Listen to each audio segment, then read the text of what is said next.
How I have been consuming knowledge, and most of us out there, it's irresponsible, stupid. All we do is just consume, but we never take action. We never really learn from it. So I have changed my narrative completely. I don't consume anymore. I learn and I study and I meticulously break it down in the way how I consume knowledge from here on out. The cycle, how I consumed knowledge before, was like this. I consumed without intent. I became motivated and inspired, but it was very artificial. And then what happened is, as soon as that motivation and inspiration faded, so did all the knowledge I consumed. And I find this happening to so many of us. There's so much information out there. We just consume, but we forget to take a moment and say, hey, I really like that. I want to learn from it.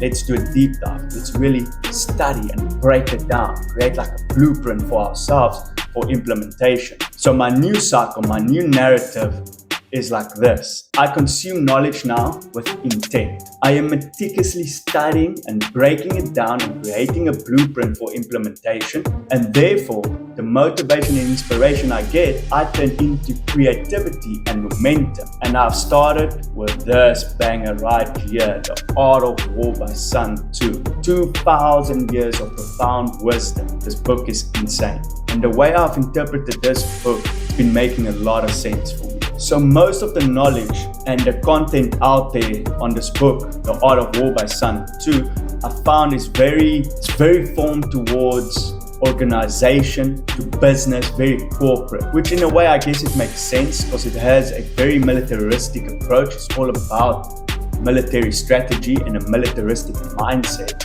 However, it goes so much deeper than that. So in a broad summary, The Art of War, I learned to pick three main key aspects on it. One is conflict management, two, an effective leadership, and three, my favorite, strategic mindset development. So as I've been uncovering these three aspects and I'm going through the book, studying it and I'm breaking it down for me and see how I can implement it and how I can relate it into my own life, I found dealing with conflict, it's not really about in the physical realm. It's much more conscious and a non-physical aspect. And I've interpreted conflict for myself as self-doubt, a lack of confidence, a lack of self-esteem, a lack of understanding oneself, and all of these kind of traits that we all have, especially myself, that is putting limitations and restrictions on me. Because this in essence is my challenge. It is my conflict with myself that I need to overcome to really be the best that I could be. And Sun Tzu teaches you in this text to understanding yourself is critical to overcome your daily and inner conflict and any challenges that arise. Because if you don't know yourself, you won't have any clarity on where you want to go, how to deal with chaos, how to deal with any difficulty or challenges that might come across your road. The second one is leadership. Now this section is very important because the deep dive into leadership really teaches you some virtues and qualities you have to understand to really become a great leader. Not just for the people around you, but a great leader for yourself. To guide and lead yourself to prosperity. It comes down to leading with loyalty, power, and confidence. And the most valuable leadership chooses to lead with empathy and not tyranny. And the last point is the most efficient leadership creates a form of discipline and method within their own life and in their surroundings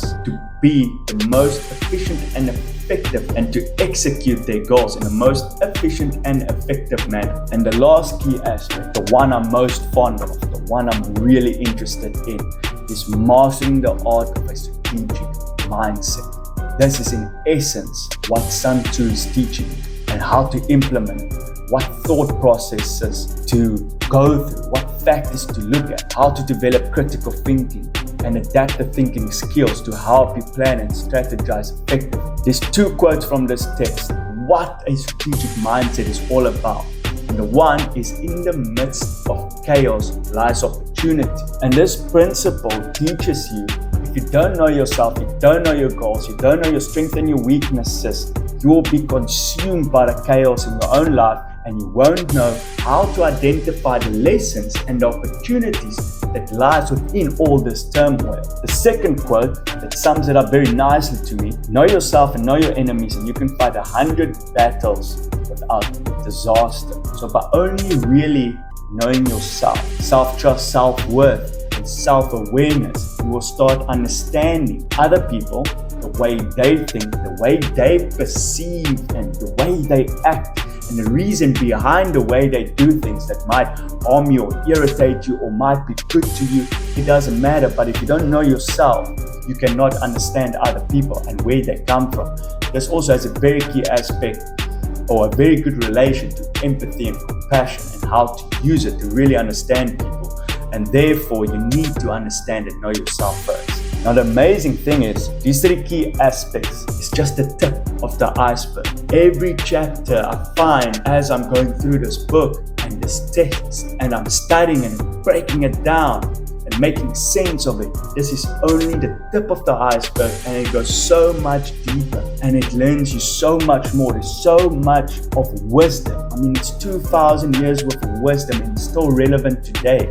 So surely there must something valuable in here for all of us to learn, especially in today's modern and digital age and the fast-paced environment. It's a lot like military conflict back then. It's quick, fast-paced. It's about speed and timing and execution. As I'm going through this journey and as I'm going through these chapters, I'm creating a blueprint, and you can find this blueprint on my community in school. It's a completely free community to join. It's just how I document my journey and the processes I go through by studying it, and what I look at and what resources and tools I found along the way to help me implement the work and the art of a strategic mindset by Sun Tzu. And if it's something you might be interested in, you can go to the link in my bio. It will take you to the community. You can join and check what it's all about. The idea is to create an environment of like-minded people that really want to elevate their mindset to the next level and go into topics that's going to give that to us, and to deep dive into uncover and unravel all of these mysteries about a mindset and take us to the next round, right? To the next level. Now, you can find that with a link in my bio. And if you want to see what chapter 1 is all about, the importance of strategy and the 5 factors Sun Tzu uses to assess the success of every factor of every situation, check out the video right here.